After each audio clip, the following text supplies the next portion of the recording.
You are stealing the company's fuel. I'm calling the police right now. On what basis are you making that determination?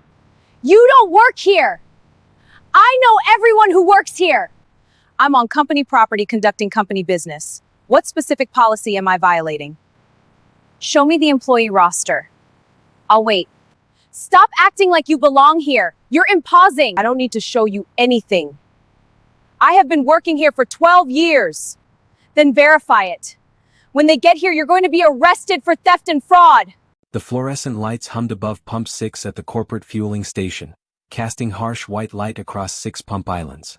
It was 6:47 on a Tuesday morning in early winter, that time when darkness still clung to the edges of the sky but daylight was starting to break through.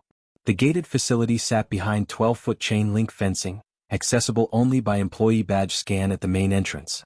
Rows of identical white company vans lined the designated fleet parking area, their logos catching the light. 3 18-wheelers idled in the truck lanes on the far side of the lot, diesel engines rumbling low and steady.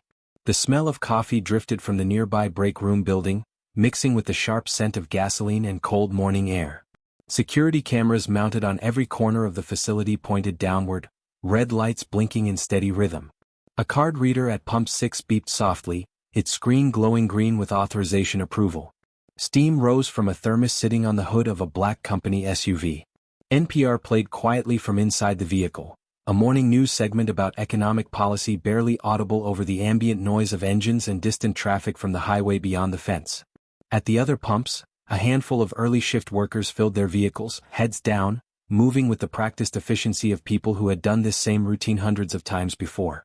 A young man in his 20s stood beside a white box truck at Pump 3, fuel nozzle in hand, watching something happening at Pump 6.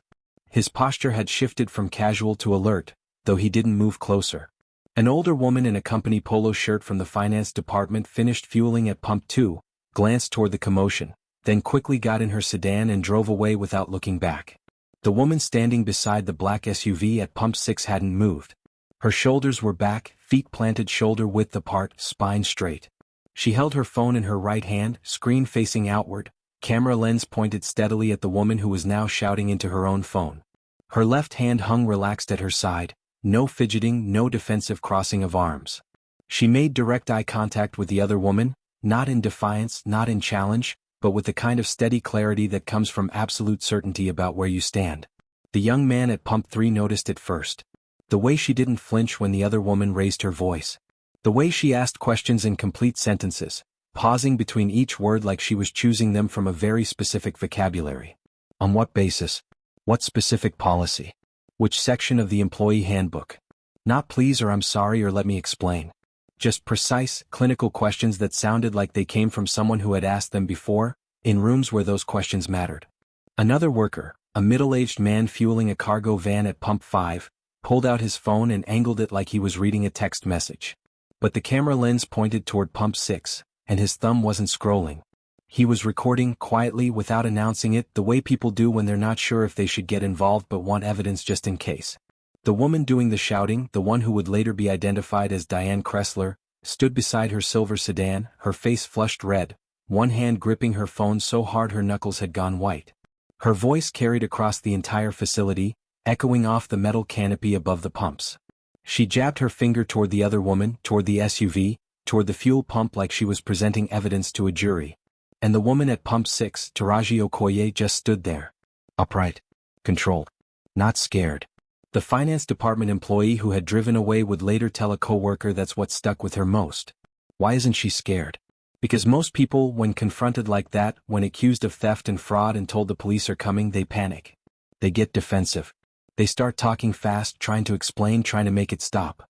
But this woman just kept asking quiet questions and waiting for answers.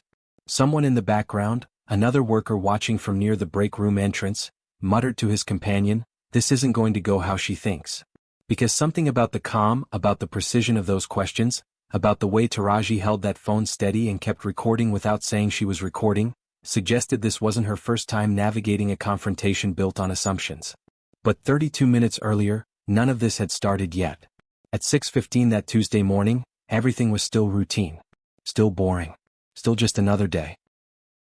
Taraji had driven through the main gate exactly the way she did every Tuesday, Badge held up to the scanner, green light flashing approval, the mechanical arm lifting to let her through. Deshawn, the security guard in the booth, had raised his hand in the casual wave of recognition that comes from seeing the same person at the same time every week for 9 months. She'd waved back, drove past the rows of fleet vehicles, past the administrative building with its dark windows, past the loading docks where the early freight crew was already moving pallets. She parked in the executive lot near the fueling station, pulled her fuel card from her wallet where it sat behind her driver's license and company credit card. Her phone showed a full charge. The documents folder in her passenger seat held her vehicle assignment authorization, her employee handbook, and 3 months of fuel receipts, all organized in manila folders with labeled tabs. She'd learned a long time ago to keep her documentation in order, to have answers ready before questions were asked, to make it easy for people to verify what should have never required verification in the first place. She'd pulled up to Pump 6, her usual spot, the one closest to the exit lane.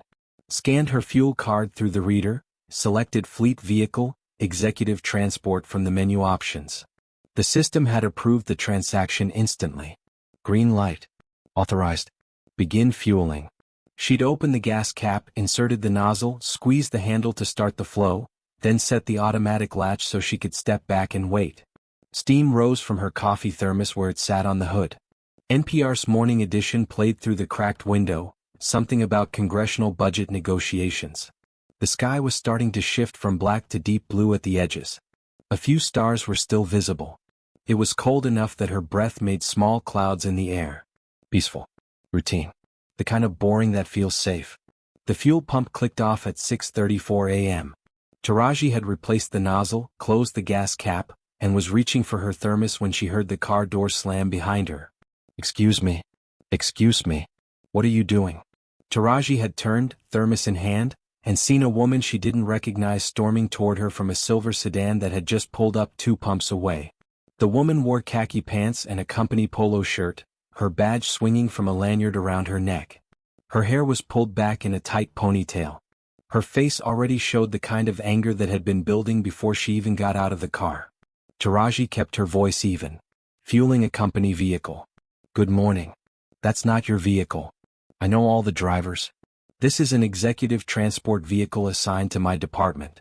You need to stop pumping right now. But Taraji had already finished fueling. The nozzle was back in its holder. The transaction was complete. She didn't point this out. She just stood there, thermos still in her hand, waiting to see where this was going. Diane moved closer, her eyes scanning the SUV, the pump, Taraji's face, looking for something that would confirm what she'd already decided. I'm going to call someone. You can't just use company fuel. Around them, the other workers at the fueling station had started moving faster. The young man at Pump 3 finished fueling his box truck in record time, replaced the nozzle, got in his vehicle, and drove away without looking toward Pump 6. The cargo van at Pump 5 pulled out while the driver was still tucking his phone into his pocket. Within 90 seconds, only 2 vehicles remained at the pumps. Diane's silver sedan at Pump 4. Taraji's black SUV at Pump 6. Everyone else had decided this wasn't their problem. One person, though, stayed. The young man with the box truck had pulled into a parking spot near the break room instead of leaving the facility. He sat in his driver's seat, window cracked, watching.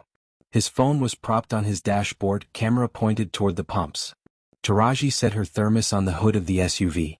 She pulled her phone from her jacket pocket, opened the camera app, and started recording. She didn't announce it.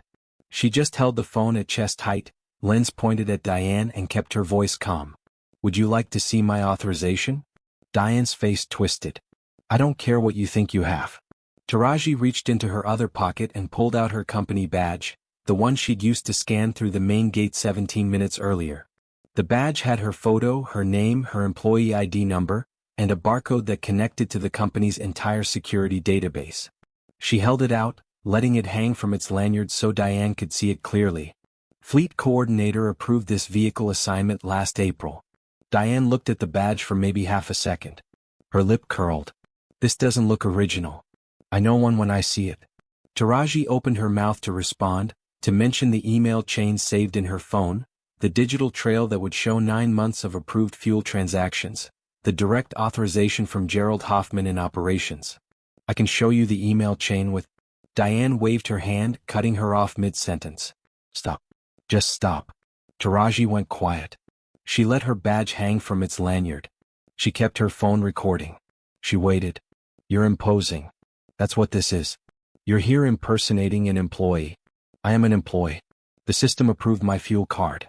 That's electronic verification. Rules still apply to everyone. I'm calling our operations manager. Please do. His name is Gerald Hoffman. Extension 4457. The specificity of it, the exact extension number, made Diane pause for just a moment. But she recovered quickly, her voice getting louder. I have seniority here. I've been here 12 years. I know who belongs. And there it was. That phrase. I know who belongs.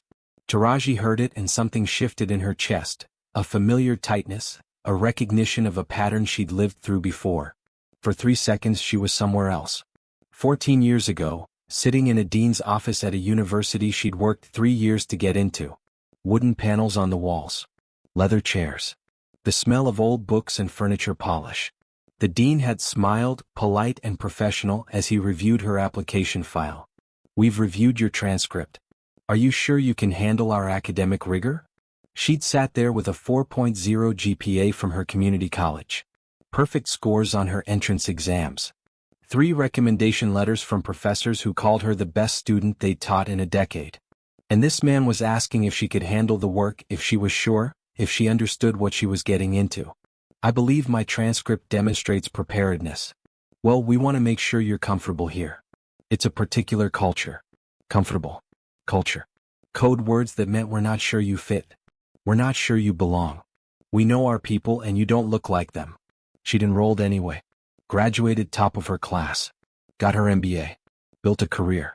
And still, here she was at 6:47 on a Tuesday morning, standing at a fuel pump she was authorized to use, listening to someone tell her they knew who belonged.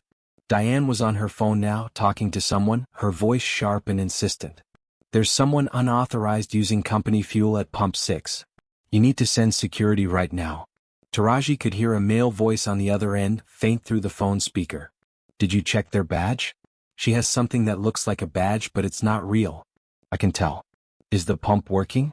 The system should reject unauthorized cards. That's not the point. She doesn't look like. Diane caught herself, stopped mid-sentence. Just send someone. Please. The voice on the phone said something else Taraji couldn't hear. Diane responded, her tone shifting to frustration. Marcus, just send someone. This is a security issue. But the man on the phone wasn't Marcus. The security supervisor on duty that morning was Vincent Torres, and he'd been trying to tell Diane that if the system approved the card, the person was probably authorized. Diane hadn't wanted to hear it. More workers had arrived at the fueling station during the confrontation. They pulled up to pumps, saw what was happening at pump 6 and made quick decisions. Most of them chose to fuel up fast and leave. Nobody approached. Nobody asked if there was a problem. Nobody offered to clarify or mediate or help. They just filled their tanks and drove away, avoiding eye contact, pretending they hadn't seen anything.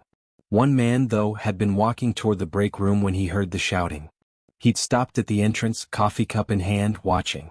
After 30 seconds, he turned around and walked back to his truck instead. When a coworker asked him later why he didn't go in for his usual coffee, he'd shrugged. Didn't feel like dealing with whatever that was. This was the 3rd time in 9 months. Taraji kept that thought to herself, but it sat in her mind, heavy and familiar. The first time had been at the company holiday party in December, 8 months into her employment. She'd been standing near the buffet table when someone's spouse had approached her and asked if she could bring out more shrimp from the kitchen. Taraji had smiled politely and explained she was a guest, not catering staff. The spouse had apologized, embarrassed, and Taraji had let it go because it was a party, people make mistakes, no harm meant. The second time had been in March, 3 months ago. She'd been in the parking garage, loading files into the SUV after a late meeting, when a facilities manager she'd never met had approached and asked if she was picking someone up. When she'd explained the vehicle was assigned to her, he'd looked skeptical until she showed him the assignment paperwork from her glove box.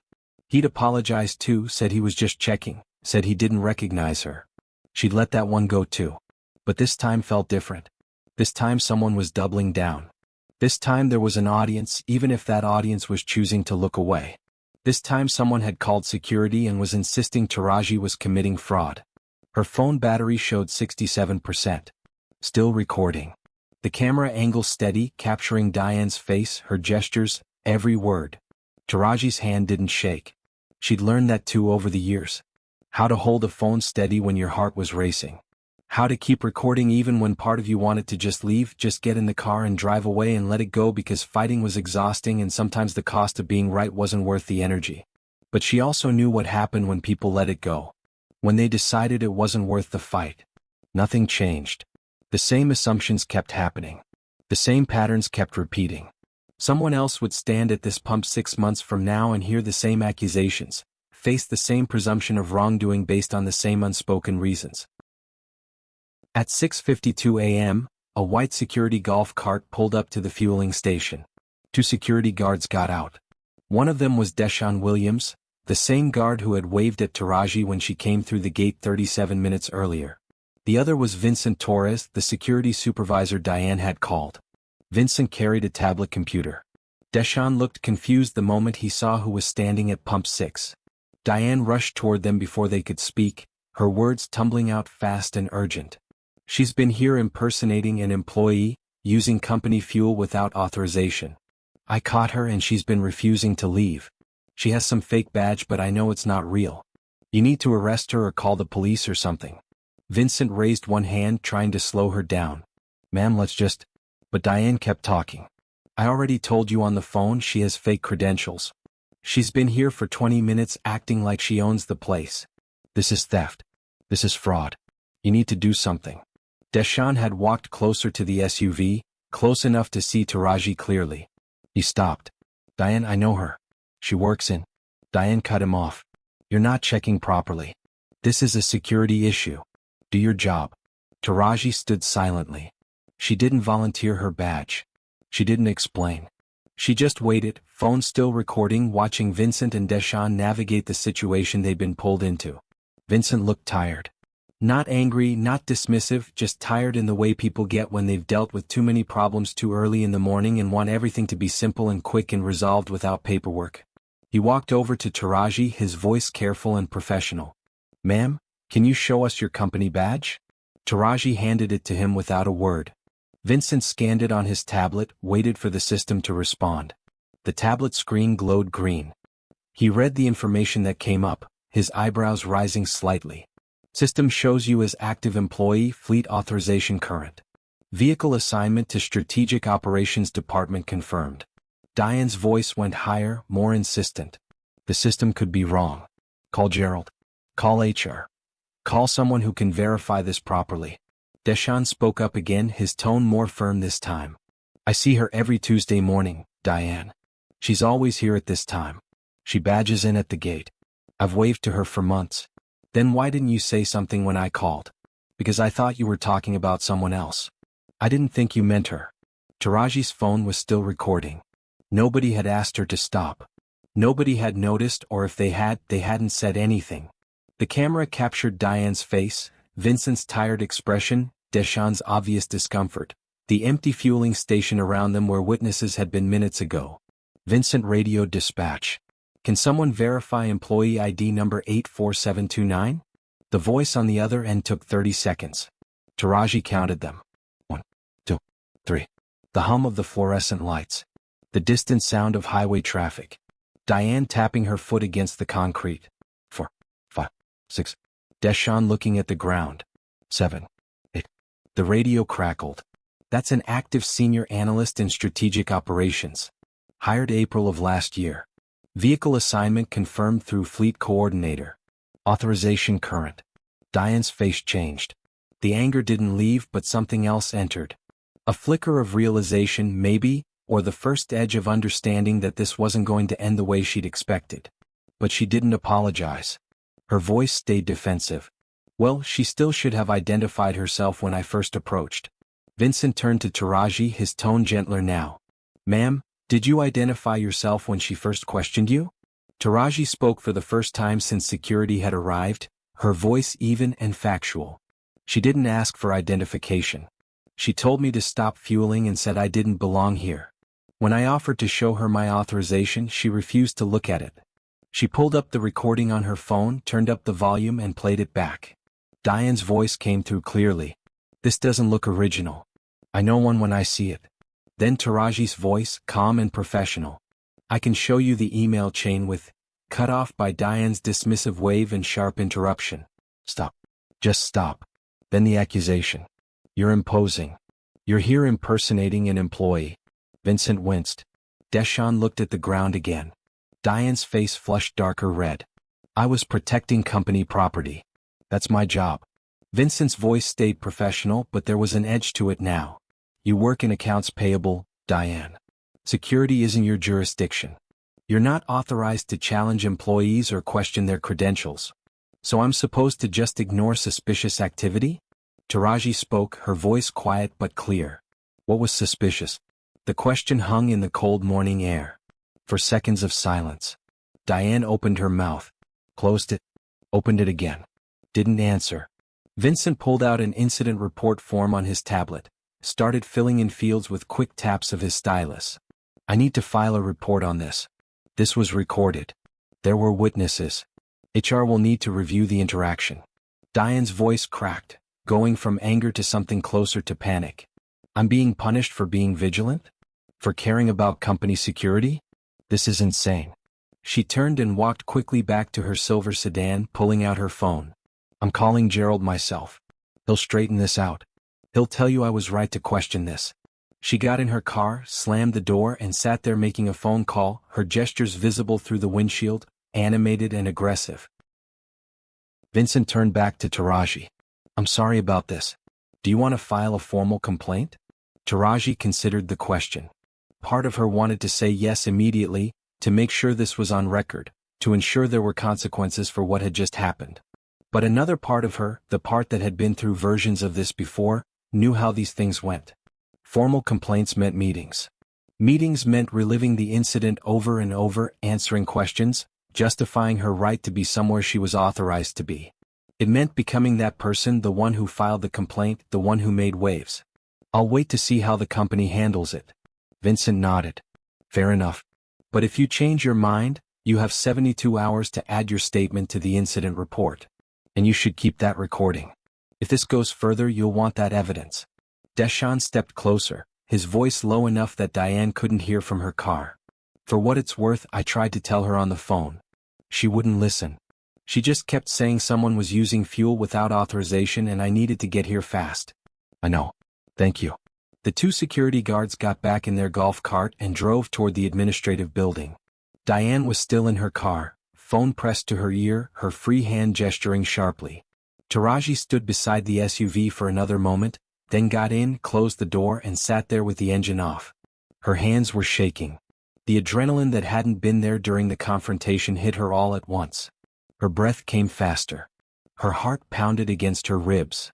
She gripped the steering wheel and counted to 10, then 20, then 30, waiting for her body to catch up with her mind, waiting for the shaking to stop.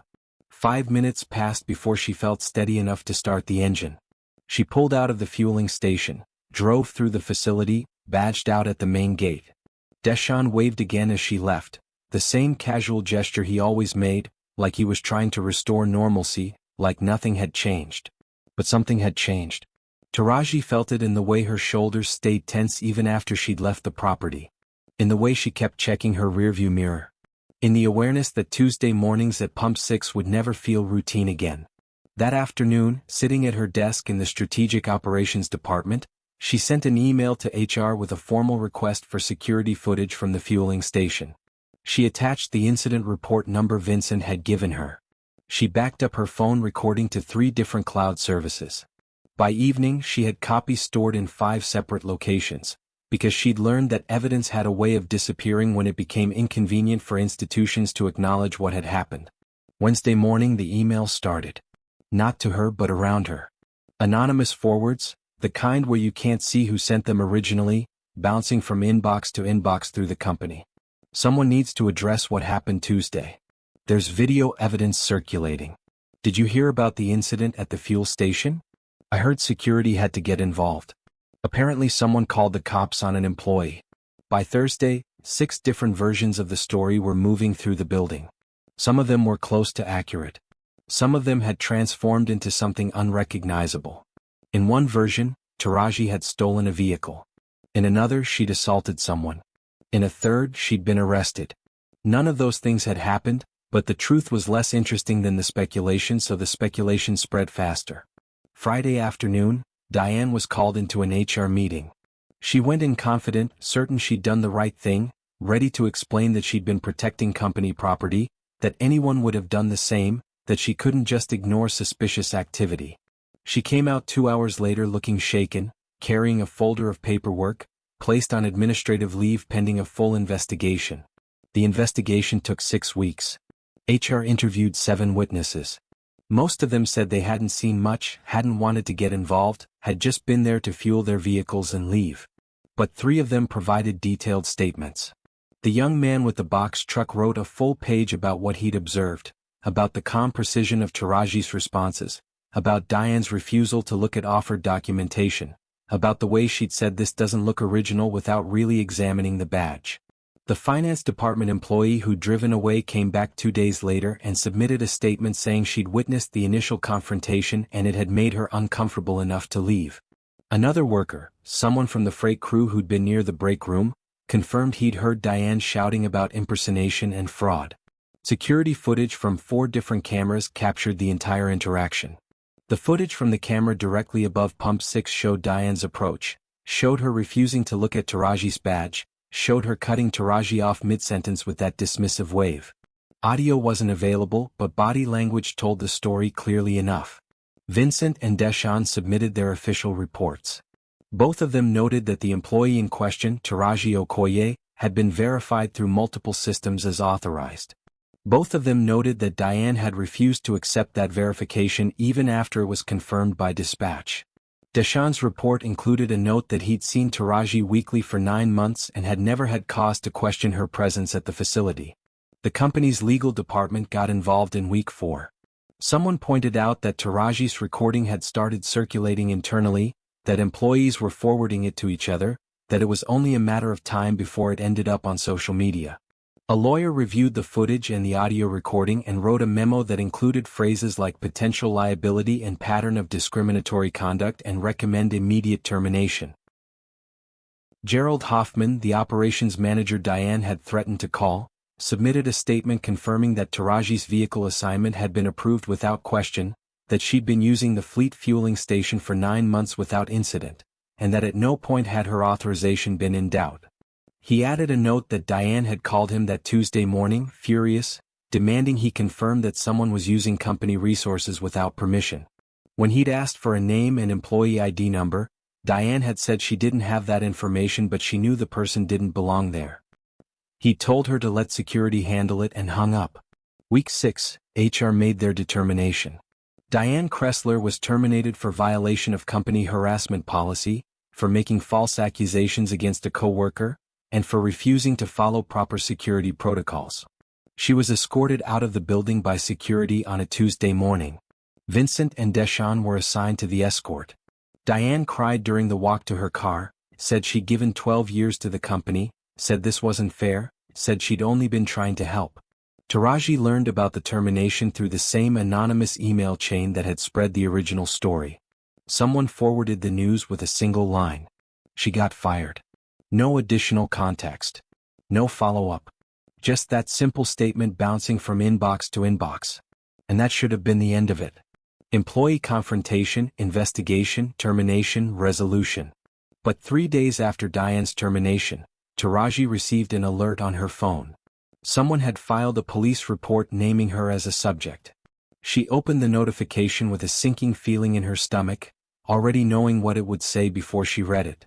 Diane had filed charges claiming Taraji had threatened her during the confrontation at the fuel station. The police report alleged assault, harassment, and intimidation. Taraji sat at her kitchen table reading the allegations, each one more disconnected from reality than the last. Threatened physical violence. Used aggressive language and gestures. Created a hostile and dangerous situation. All of it documented in official police paperwork, all of it now part of a legal record, all of it completely false. She called a lawyer that afternoon. The lawyer reviewed the video recording, listened to the audio, and laughed without humor. There's no threat here. Not even close. This won't hold up for 5 minutes. But the lawyer also said something else that made Taraji's stomach drop further. But she's filed it officially, so you'll need to respond. And even though it'll get dismissed, it'll still show up in background checks until it's officially cleared. 2 days later, another police report appeared. This one claimed Taraji had stolen company fuel, that she'd used fraudulent credentials to access the fueling station, that she'd impersonated an employee to commit theft. Taraji read through the allegations in disbelief. Every single one of them had been disproven during the company investigation. The prosecutor's office had access to that investigation. They had Vincent's report, Deshawn's statement, Gerald's confirmation, the security footage, the audio recording. All of it proved authorization, proved legitimacy, proved Taraji had been exactly where she was supposed to be, doing exactly what she was authorized to do. The prosecutor assigned to review the case spent 45 minutes going through the evidence.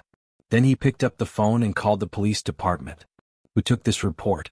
Did anyone verify the claims? Did anyone check if there was contradicting evidence? The answers he got weren't satisfying. The report had been filed, so it had been processed. Standard procedure. The person filing the report seemed credible. She was upset. She had documentation of her employment. No, nobody had called the company to verify. That wasn't part of initial intake protocol. The prosecutor dropped all charges against Taraji that afternoon. But he didn't stop there. He called his supervisor and asked a different question. If someone files a false police report, knowing the accusations are untrue, what's the charge? His supervisor pulled up the relevant statute. Filing a false report. Class A misdemeanor. Up to 1 year in jail. And if they filed it after being terminated from employment, knowing they'd been terminated specifically because their accusations were false? That's not a mistake. That's retaliation through misuse of law enforcement. 1 week later, Diane Kressler was charged with filing a false police report. Her lawyer tried to argue good faith mistake, tried to claim she genuinely believed Taraji was unauthorized, tried to paint her as a concerned employee who'd made an error in judgment. The prosecutor pulled out the timeline. She was shown verification. Multiple forms of verification. She was told by security that the system confirmed authorization. She was told by a security guard who saw the employee weekly. She was terminated specifically because she refused to accept that verification. And then, 72 hours after being fired, she filed criminal charges claiming the same false accusations. That's not a mistake. That's a calculated attempt to use law enforcement as a weapon. The pretrial hearing lasted 20 minutes. The judge reviewed the video evidence in chambers, came back with his jaw tight, and set a trial date for 6 weeks out. Diane pleaded not guilty and demanded a jury trial. Her lawyer looked uncomfortable but filed the paperwork. The trial took 2 days. Diane's defense hinged on the claim that she genuinely believed Taraji was unauthorized. Her lawyer put her on the stand for that specific purpose, to let the jury hear her explain her thought process, to humanize her, to make them understand she'd been trying to protect the company she'd worked for 12 years. But the prosecutor had the recording. He played it for the jury, that clear audio of Diane saying this doesn't look original and cutting Taraji off before she could show additional proof. He played the part where Diane said you're impersonating an employee even after being offered verification. Then he showed the timestamp. The police report was filed 72 hours after Diane's termination, not the day of the incident.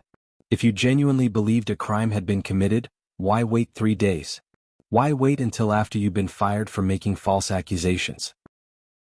Vincent Torres testified. He described responding to the call, scanning Taraji's badge, seeing immediate system verification, confirming authorization through dispatch. He described Diane's response when told the employee was verified. She didn't accept it. She kept insisting something was wrong. She said the system must be broken. She wouldn't let it go. Deshawn Williams testified. He explained that he'd been waving to Taraji every Tuesday morning for 9 months. He told the jury he tried to tell Diane he recognized the employee, tried to explain she worked there, and Diane had accused him of not doing his job properly, of not checking carefully enough. The young man with the box truck testified. He was nervous, kept apologizing for not getting involved sooner. But his testimony was damning in its simplicity. She seemed angry that she was wrong. Not concerned about security. Not worried about the company. Just angry that someone was proving her wrong and she didn't want to accept it. The company lawyer testified that authorization had never been in question. The system worked exactly as designed. The employee had been fully authorized for 9 months.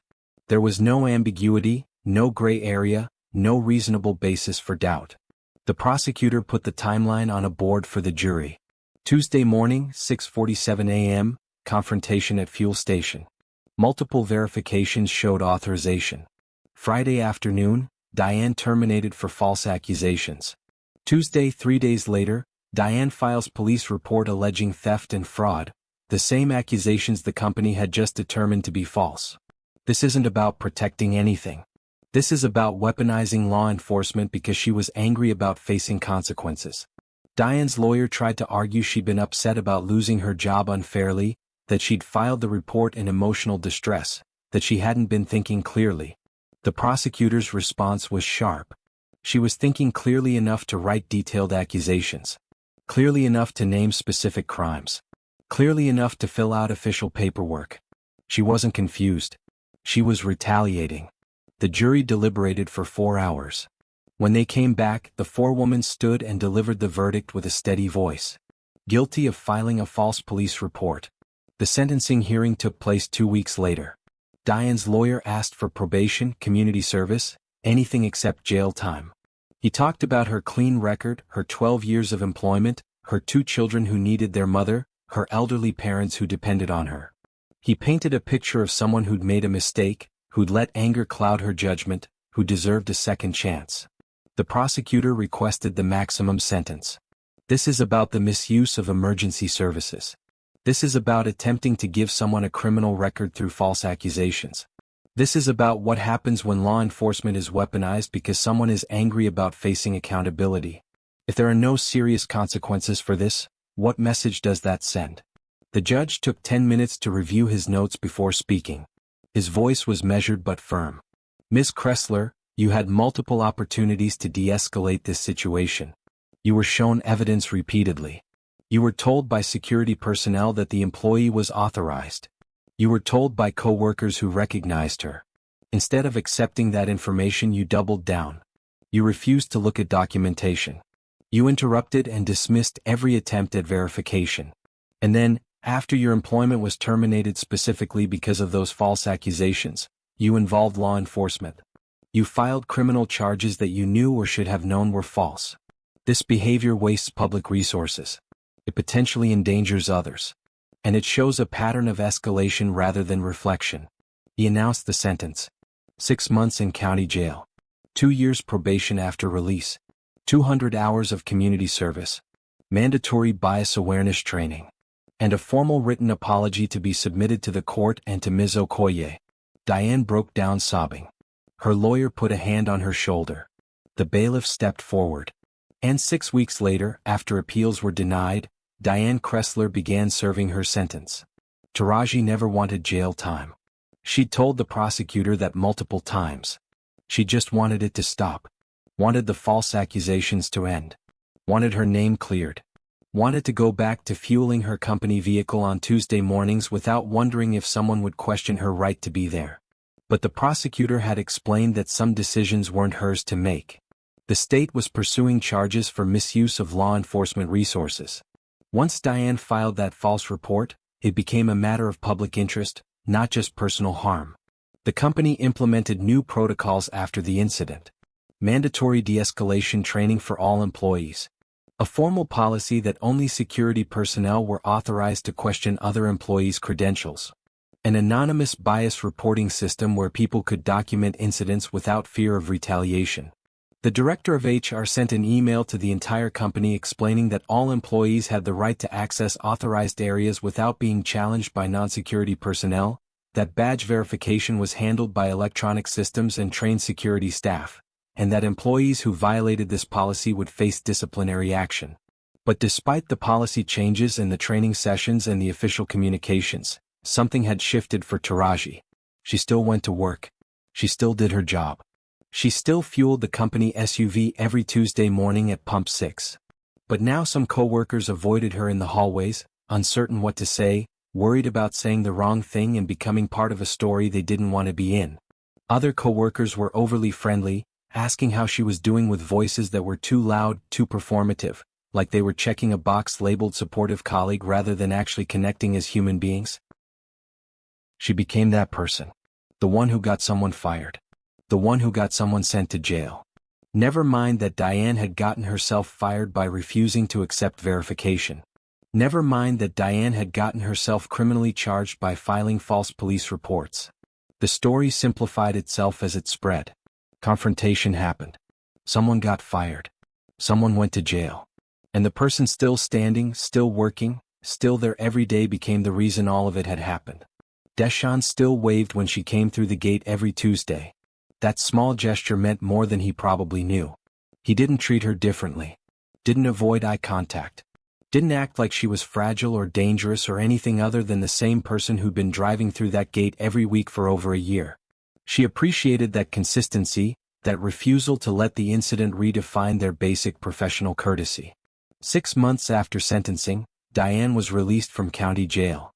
Taraji heard about it through the same informal channels that had spread the original story, through forwarded emails and break room conversations and that general awareness that exists in workplaces where information moves faster than official communications. Someone said Diane had moved 2 states away.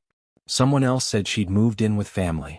A third person claimed she'd found work in retail, something entry-level, nothing that required professional credentials that would show a criminal record during background checks. Taraji never received an apology. The court had ordered one as part of sentencing, but the judge hadn't specified a deadline, and apparently Diane and her lawyer had decided not to submit it. The prosecutor's office had sent Taraji a letter asking if she wanted to pursue enforcement of that part of the sentence. She'd written back saying no. What would an apology accomplish at this point? It wouldn't be genuine. It would be compliance with a court order, words on paper that meant nothing beyond satisfying a legal requirement. She didn't want that. She didn't need it. What she needed was something nobody could give her. The feeling of safety she'd had before that Tuesday morning. The ability to pull up to pump 6 without her shoulders tensing. The confidence that she could exist in a space she was authorized to occupy without having to prove and reprove her right to be there. That was gone. Maybe permanently. The video had leaked online eventually. Someone from the company, probably someone who had received one of those anonymous forwards, had posted the phone recording to social media. It had gone viral in the specific way that workplace injustice videos do, with millions of views and thousands of comments and reaction videos and news articles and think pieces. The comment section was full of people saying she got what she deserved and karma is real and this is what happens when you weaponize the police against innocent people. But Taraji read those comments and felt something complicated, something that didn't fit neatly into the narrative of justice served and accountability achieved. Because yes, Diane had faced consequences.